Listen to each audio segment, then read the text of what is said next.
Well, here we are at Link Up Live 2013, and I'm with Redg Snodgrass from Stained Glass, and he's watching me through Google Glasses, which is slightly unnerving, and it's like a vision of the future. So, Reggie, this wearable tech is really, it's here now. It's not the future, is it?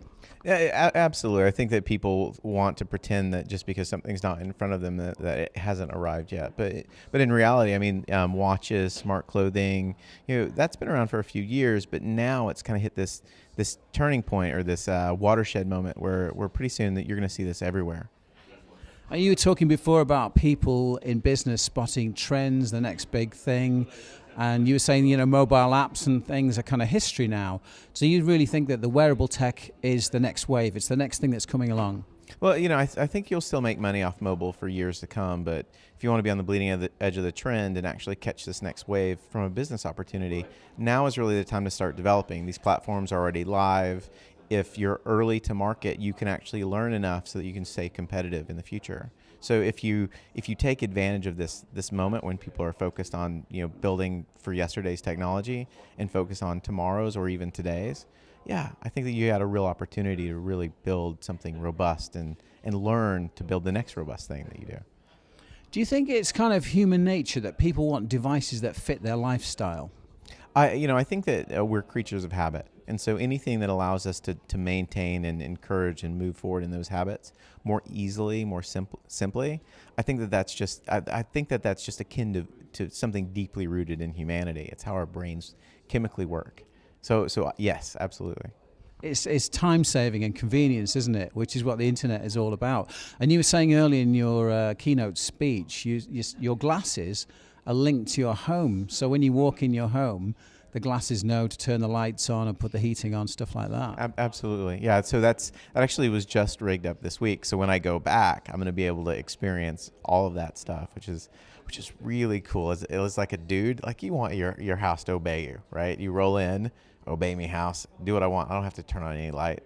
But I think it's important to understand though that I can still walk over and turn off the light. So if and technology inherently messes up from time to time. So as long as you still have that control, I think you're in a perfect scenario and situation. So who wouldn't want that? So a lot of this wearable technology, I guess, is going to be tied to people's lifestyle. So if you're out and about, you might want to order takeaway food or find a bar or a pharmacy or something using a wristwatch, something like that. No, absolutely. I mean, I think that's kind of one of the natural steps. But even this, it's like if my devices understand that at certain times of the week I go to certain places to eat, why would it not already be ready for me when I walk in there? And so how do we take that jump from having to tell technology what to do to it really understanding who you are and what you need and what you're craving? If this wearable tech can sense whether or not I'm going to have a heart attack or am I going to get sick from the sensors that it has, why would it not know that today it's really good for me to have a cheeseburger? And then also, like, imagine as this technology gets better, if you're walking and you're talking to somebody and there are certain things that happen, like pupils dilate if somebody's attracted to you, and it senses that the pupils are dilating to the girl that you're chatting up at the bar, all of a sudden it's like, all right, things are moving along better. So I think we'll get to understand other people as well with this tech, which I think is fascinating. It may save you a few drinks if you know that she's definitely not interested in you because the pupils are tiny. Well, yeah, what you touched on before, though, the sort of medical aspect of it, I can see that if you were, say you had diabetes, the glasses could maybe check your blood sugar levels, so you wouldn't have to do pinprick test or some other kind of test. There's a lot of different tech that's actually working, and I think the watches will probably work better with that initially, and then some of the smarter clothing line. I think it'll be really fascinating from a health standpoint. In fact, right now the quantified self and health applications like Fitbit and Jawbone and Basis have already proven that they're valuable and that people are buying millions of these. So yeah, I mean it's obvious there, but there's only so much health that you can do before it needs to move on to something. You got my health stuff down now. What other parts of my life can you actually fix and enable me with technology? So I think we're in store for some really good things.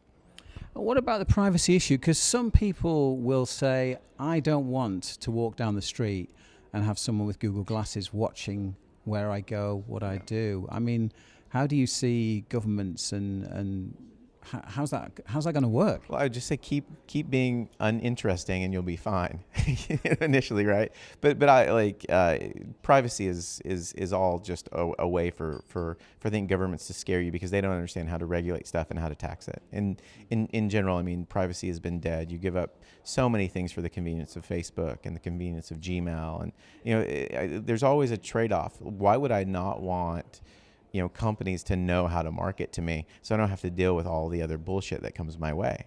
Like the give and take with privacy is there in the sense of if you're delivering to me things that I can buy, that I want to buy, I would rather have that than have people guessing and just slapping stuff in the air all the time. Now, from a personal privacy, I think you'll see there's different technology where you can actually hide your face from cameras and scanners, and you put on a little pair of glasses and it creates a laser that does that. So I think that we'll see that rise in technology, but it'll be very much for the fringe people because there's only a few weird people out there that really are, they're the guys that are, I will never get on Facebook or LinkedIn or anything.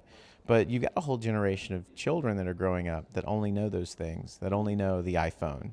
Wearables will be the same way. Like I said it again, what kind of parent are you if you can know that the continual health of your child and be alerted to problems that arise in the very near future? I mean, there's a privacy issue with that. I mean, does a kid want you to have all that data?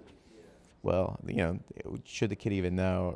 I mean, it's just, it's one of those, quick trade-offs, but the benefit of being able to see if your child is going to be sick or even die beforehand far outweighs the privacy benefits that you would have. And why would you not want the doctor to be able to connect directly to that data stream to understand it? Well, the only way that you do that is you risk privacy. And what I propose is that it's the risk the reward definitely outweighs the risk in a lot of these situations. As long as that's kept in balance, I think you'll see people being okay with some of the privacy things, except for maybe some strange European Union countries or somebody in South America at a time or two. But that's just because they don't understand how data works. Well, Reggie, that's interesting. Like you say, the benefit of having your life saved does outweigh the sort of privacy issues, definitely. Yeah. So, well, thank you very much indeed for your time, Reggie, and thank you for speaking. Everybody loved it. And we've got lots more coming up at Link Up Live later on today.